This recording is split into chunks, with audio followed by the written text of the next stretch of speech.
세상 사람들은 너무나도 코로나 시대에 힘들어하고 지쳐하고 답답해합니다. 그러나 지난 추석의 기점으로 가왕이라 불리는 나훈아가에 대하여 사람들은 열광을 하고 있죠.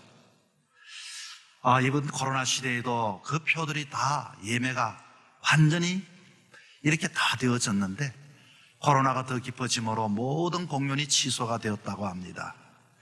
특별히 그의 노래 테스형이라고 하는 제목은 가사는 그저 와준 오늘이 고맙기는 하여도 죽어도 오고 마는 내일이 두렵다. 테스형, 세상이 왜 이래? 왜 이렇게 힘들어? 테스형, 세상이 왜 이래? 세상이 왜 이렇게 힘들어? 사람은 또 왜 이래? 우리 주변의 사람들 중에 미래에 대하여 두려워하는 사람들이 많이 있습니다. 세상의 삶을 살아가지만 하루하루 힘들어 지쳐하는 사람들이 얼마나 많은지 모릅니다. 그래서 지쳐있고 힘들어하고 분노하고 울고 있는 사람들에게 아마 어려운 시절에 그 제목이나 가사의 내용이 사람들에게 힘이 되었던 것 같습니다. 대림절 기간 오늘 설교의 제목의 말씀은 울지 말라입니다. 제가 특별히 울어야 할 그런 이유는 없습니다. 그런데 왜 하나님께서 저에게 이 말씀을 주셨을까? 그것은 우리 교회 안에도 이렇게 한 해가 마무리 되어져 가고 좋은 성탄의 계절에 지금도 눈물을 흘리고 살고 있는 교우들을 생각하면서 아마 제 마음 한구석에는 하나님께서 우리 교우들에게 울지 말라는 말씀을 주시려고 하는구나. 우리는 세상의 삶을 살다 보면은 내 속에 답답한 이야기를 좀 누군가에게 하고 싶은 일들이 생겨납니다. 그래서 여기 찾아가서 이야기를 하고 저기 찾아가서 이야기를 해보지만 나의 답답하고 힘들고 두려운 내 이야기들을 들어줄 사람이 없다고 하는 것입니다. 혹이라도 친한 사람이 있어서 나의 이야기를 들어주긴 하지만 그러나 근본적으로 그 사람은 나의 이야기를 해결해 줄 수 있는 사람은 더 없다는 것입니다. 그래서 이 답답한 마음 혼자서 사람들은 남들이 모르는 곳에 가서 울기도 하고 가슴을 치기도 하고 한탄을 하기도 하고 그리고 주님 앞에 나와 기도하기도 합니다. 여러분, 예수님께서 이 세상에 오셨다고 하는 이 성탄절 그리고 대림의 기간이 우리에게 무슨 의미가 있을까요? 그것은 바로 한탄해하고 답답해하고 근심하고 울고 싶어하는 사람들에게 이 성탄절이 주님이 오신다는 것입니다. 사실 이 성탄절을 구약에 예고를 하면서 이사야 9장 1절부터 2절에 이렇게 예수님이 오시니까 하면서 말씀을 하는 예고의 장면이 나옵니다. 전에 고통받는 자들에게 흑암이 없게 될 것이다. 흑암에 행하던 백성들은 큰 빛을 보게 될 것이다. 멸시를 받는 스불론 땅과 납달리 땅이 영화롭게 될 것이다. 그래서 그날에 빛이 비칠 것이다. 이렇게 고통 속에 흑암이 없게 될 것이고 멸시받는 사람들은 영화롭게 될 것이고 흑암에 행하던 모든 백성들이 큰 빛을 보아서 사망의 그늘에 앉아있는 거주하는 자에게는 빛이 비치는 그날 예수님께서 태어나는 날이다. 이렇게 소망을 주고 있습니다. 오늘 본문에서도 기다림 가운데 한 사람을 봅니다. 예수님께서 사랑했던 제자 요한의 이야기죠. 이 요한계시록을 쓸 때 당시의 요한은 교회의 핍박 때문에 그곳에 있을 수가 없어서 밤모섬에 이렇게 유배를 갔습니다. 홀로 유배해 있는 그 낯선 섬에서 그는 고통과 근심과 염려와 답답함을 가지고 모든 것들이 절망되어졌을 때 아마 요즘 말로 말하면은 정말로 기절했는지 깜짝 놀랄 하나님의 나팔 소리가 일어나더니 하늘나라를 보게 되어졌습니다. 마치 이 요한이 보게 된 것은 하나님, 하늘나라의 보좌와 하나님, 그리고 보호자 뒤에 있는 무지개와 수정 같은 유리바다, 4가지의 동물과 24 장로님들이 아주 찬양을 하면서 신비롭고 황홀한 아름다운 하나님 나라를 보게 되어집니다. 그는 마음속에 오늘까지 겪어왔던 그 모든 것들이 다 잊어버립니다. 그런데 계시록 5장 1절 말씀에 내가 봄에 요한이 주목하여 본 것이 하나 있었습니다. 요한의 눈에 먼저 들어온 것은 보호자의 앉으신 이의 오른손에 들려있는 7인을 봉해진 두루마리를 잡고 있는 모습을 보게 되었습니다. 그렇구나, 이제는 때가 되었으니 저 봉인되어진 두루마리가 펼쳐지는 순간 모든 흑암에 있는 자들이 빛을 보게 될 것이고, 그리고 세상에 대하여 두려워하는 자에게는 흑암에 있는 흑암이 사라질 것이고, 멸시받는 자에게는 영화롭게 될 날이 오겠구나 하는 기대를 가지고 지금 주목하고 보고 있습니다. 그 두루마리에는 그렇습니다. 하나님의 진노와 심판, 백성을 향한 구원과 백성에 대한 소망, 예수 그리스도께서 너의 모든 죄악을 담당하시고 이 땅에 너희들을 구원하기 위하여 예수 그리스도를 보내준다는 내용의 말씀인 것입니다. 때가 되면 모든 하나님의 백성들이 해방이 되고 승리되는 그 기쁜 소식, 여러분, 이 소식은 누가 기다리고 있을까요?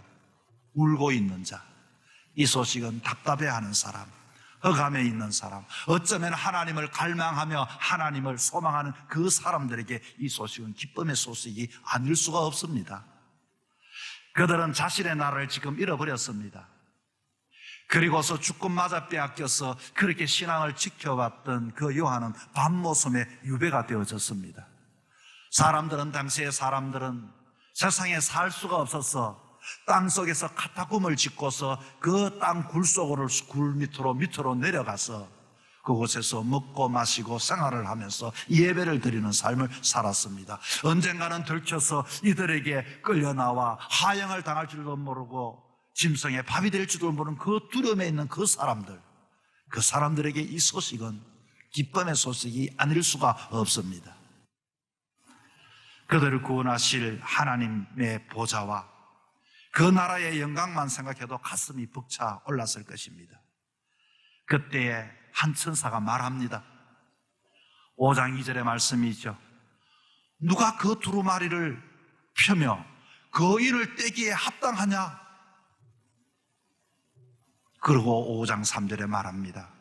하늘 위에나 땅 위에 땅 아래나 능히 그 두루마리를 펴거나 보거나 할 자가 없더라. 큰일 났습니다.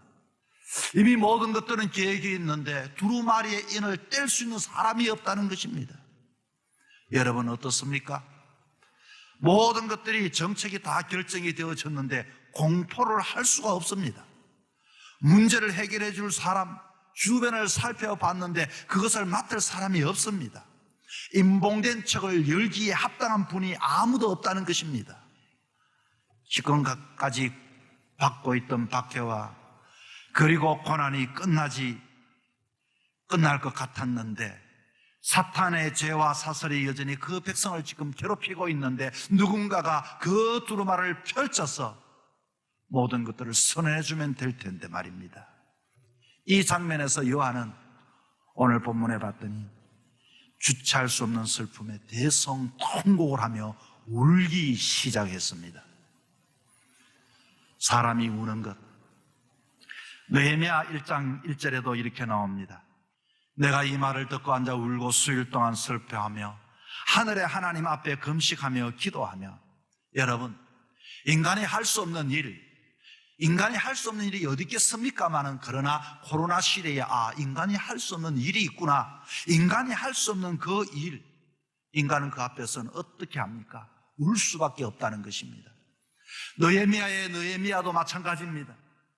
자기 자신의 나라가 촛도화되어서 모든 것이 무너졌는데 자기가 권력을 가지고서 이제는 무엇을 지으려고 가봤더니 모든 하나님의 성전이 무너진 것을 보고 도무지 이 백성들의 마음은 하나님 앞에 회개하지 않으니 이 답답한 마음을 가지고 울었다는 것입니다. 요한도 마찬가지입니다. 이제는 모든 것이 때가 되어서 이제는 그 모든 영광을 보았는데 임봉할 사람이 없어서 그는 그 앞에서 울었다는 것입니다. 여러분, 오늘 이 시대는 울음이 없는 시대에 우리가 살아가고 있습니다. 오늘 우리에게도 요한과 느헤미야와 같은 눈물이 필요한 시대인데도 사람들은 울지 않습니다.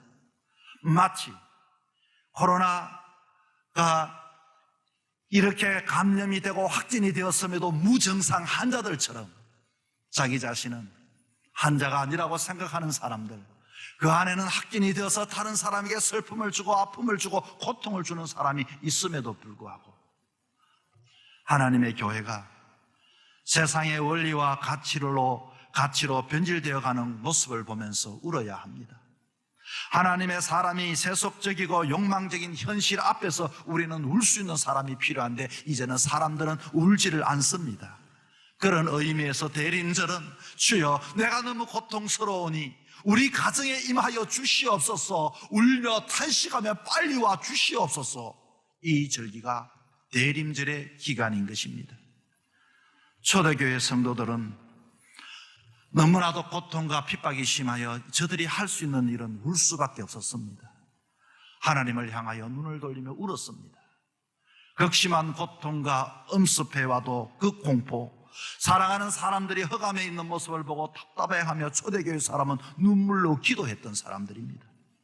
여러분, 우리는 눈물을 흘리는 것을 부끄럽게 여기며 살아갑니다. 수치스럽게 생각하는 사람도 있을 것입니다. 이 세상을 여러분 보십시오. 눈물 없이 사는 사람이 세상에 어디 있겠습니까? 누군가가 말했습니다. 세상에는 눈물 없이 사는 사람은 아무도 없다고 했습니다.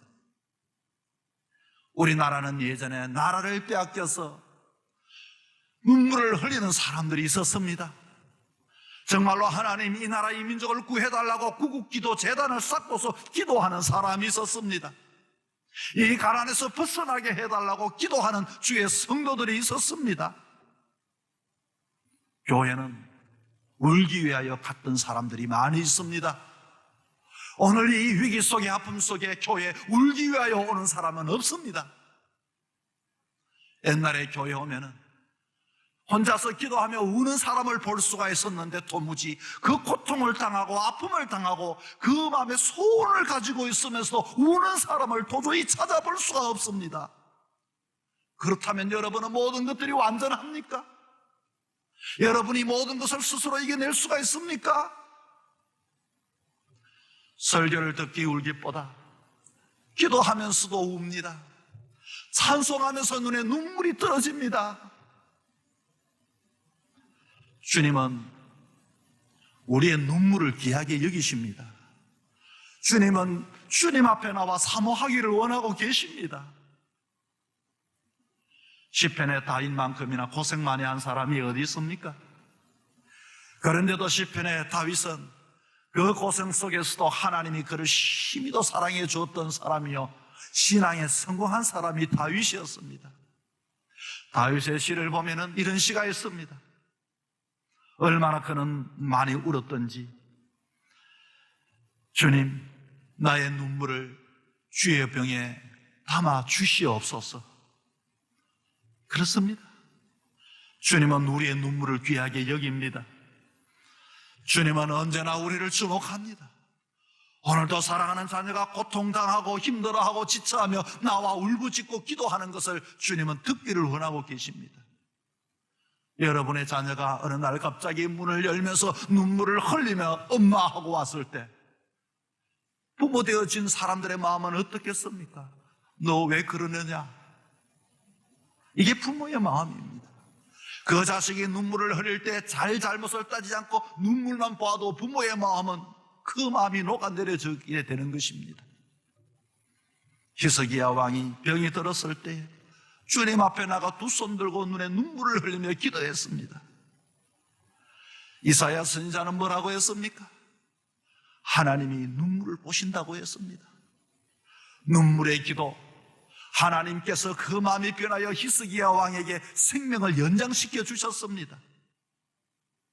오늘 본문에 봤더니 정말로 이제 이 백성들이 고통에서 벗어나야 되겠는데 하나님의 백성이, 하나님의 사람이 이 핍박과 이 멸시와 이 어둠 속에 이렇게 살고 있는데 좀 어떻게 해결해 주면 좋을 텐데 이제는 모든 것들이 해결되는 줄 알았는데 임봉할 사람이 없습니다.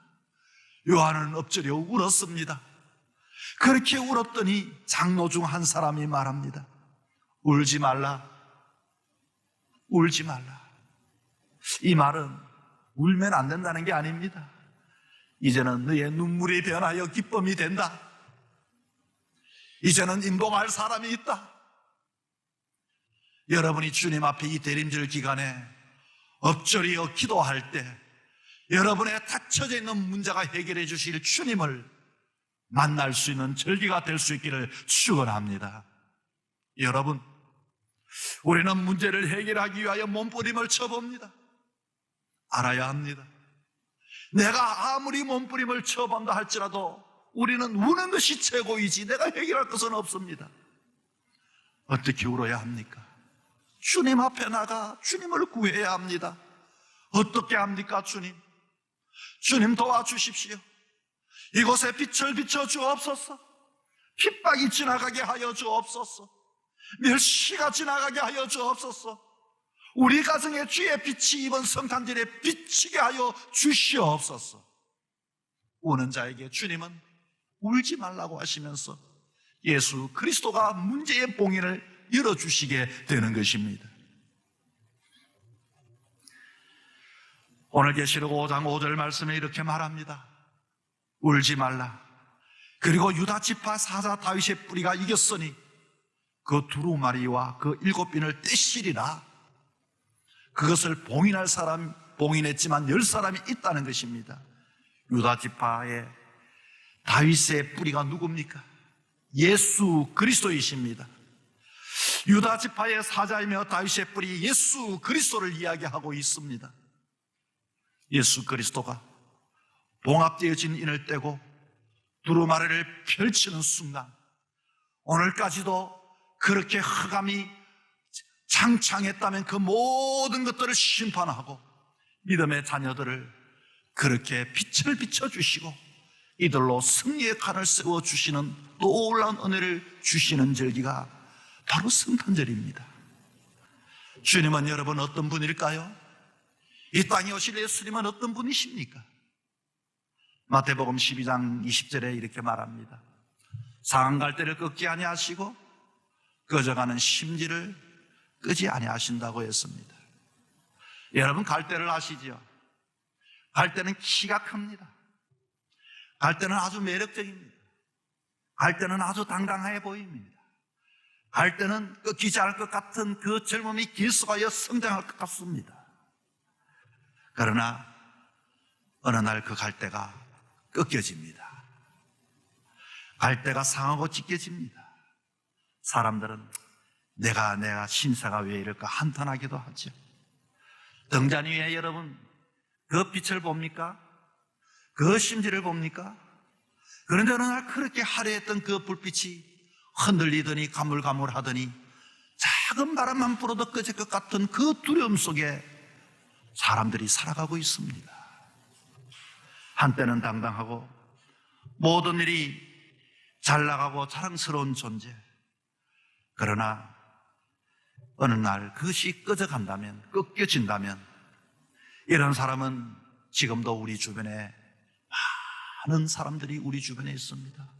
마치 갈대가 꺾여지고 등잔에 있는 그 불이 꺼져 있는 사람들, 눈물을 흘리고 있겠죠. 왜 이것이 주님 꺾여졌습니까? 등잔에 있는데 왜 불이 없습니까?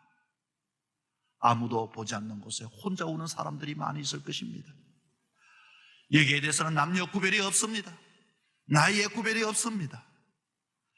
갈대가 꺾여질 때 사람들은 어떻게 할까요? 갈대가 꺾여질 때 사람들은 신경 안 쓰고 밟고 지나가 버립니다. 언제 그곳에 갈대가 있었는지도 생각하지도 않습니다. 세상은 그만큼 야박한 것입니다. 세상은 그만큼 쌀쌀한 것입니다. 여러분 이런 것을 체험해 보지 않았습니까? 그러나 예수님은 어떻다고 하십니까? 상한 갈대도 꺾지 아니하신다. 상한 갈대는 꺾여져서 있는 우리에게 울지 말라고 하십니다. 그리고 내가 내 눈에 눈물을 씻겨주시겠다고 말씀하십니다. 꺼져가는 심지 같은 우리에게 주님은 우리의 등 뒤에 손을 얹으시고 속삭입니다. 얘야, 울지 말라. 내가 너를 위로해 주겠다. 여러분, 정말 주님이 우리를 위로해 줄까요? 성경 전체를 읽어보면 주님이 어떻게 위로해 주는지 믿음의 사람들에게 위로의 방법이 나와 있습니다. 첫째는 히브리서 4장 16절에 나옵니다. 우리가 잘 아는 말씀처럼 우리가 긍휼하심을 받고 때를 따라 돕는 은혜를 얻기 위하여 은혜의 보좌 앞에 담대히 나아갈 것이니라. 무슨 말입니까? 때를 따라 돕는 은혜가 무슨 뜻입니까? 그때는 언제입니까? 꺾여지는 때입니다. 그때는 언제입니까? 내 불빛이 흔들려 꺼져갈 때입니다. 주님은 언제나 이와 같이 이것 때문에 불안해하고 두려워하고 우는 자에게 때를 따라 돕는 은혜를 주시는 주님을 우리는 경험하게 되는 것입니다.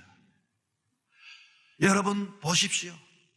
여러분이 꺾여져 한숨 짓고 울고 있지만 눈물로 기도할 때마다 눈에 눈물을 닦아주시며 세상 사람들은 떠나갔지만 주님은 언제나 우리 가까이 계셔서 위로해 주시고 주님은 기억해 주시고 붙잡아 주시고 언제든지 나아갈 수 있는 때를 따라 돕는 은혜를 허락해 주신 것을 여러분 경험하게 되어질 것입니다.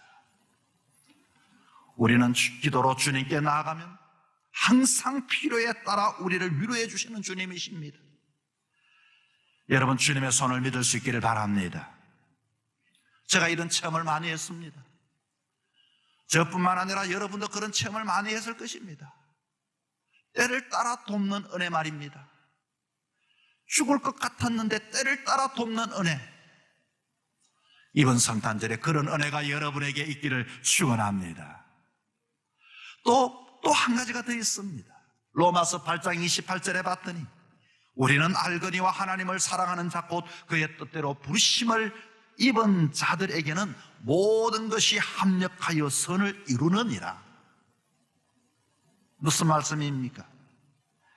이것은 우리는 지금 당장 나는 모릅니다. 왜 내가 이런 고난을 받아야 하는지, 왜 내가 이렇게 어려움을 당해야 하는지, 왜 내가 지금 이 어둠 속에 갇혀 있어야 하는지, 왜 이렇게 한숨을 지어야 하는지 지금은 모릅니다. 그러나 하나님의 큰 그림틀 안에 그 검은 색깔의 그 흑암이 그 빛을 통하여 조화롭게 되음으로써 협력하여 선을 이루시는 하나님을 나중에서야 보고서 그때 그것을 통하여 하나님은 나를 구원해 주셨구나, 나를 기억해 주셨구나, 나를 붙잡아 주셨구나, 나에게 다시 한 번 더 꺾여서 겸손하게 하셨구나 깨닫게 되는 것입니다. 여러분, 세상 사람들은 울어도 눈물을 닦아줄 사람이 없습니다. 이 세상에 웃으며 살 사람이 어디 있겠습니까? 아무리 웃자 해도 세상은 웃으며 살 사람은 아무도 없습니다. 전부 다 울 사람밖에 없습니다. 그러나 주님을 만나면, 주님을 영접하게 되면 주님은 우리가 꺼져가는 심지를 끄지 아니하시고 꺾여지는 그 갈대를 꺾지 아니하시는 주님께서 우리 곁에 서서 우리를 붙잡아 주시고 새 힘을 주시고 빛을 비춰주셔서 그 모든 것에서 소망을 갖고 영생복락을 얻게 되는 것입니다. 이번 대림절 기간을 통해 여러분 기도의 제목을 주님 앞에 내려놓고 기도함을 통하여 성탄절에 아기 예수 오심이 여러분의 가정에, 여러분의 사업의 터 위에 그 생명의 빛이 비치는 놀라운 귀한 은혜를 경험할 수 있는 복된 절기가 되기를 주의 이름으로 축원합니다.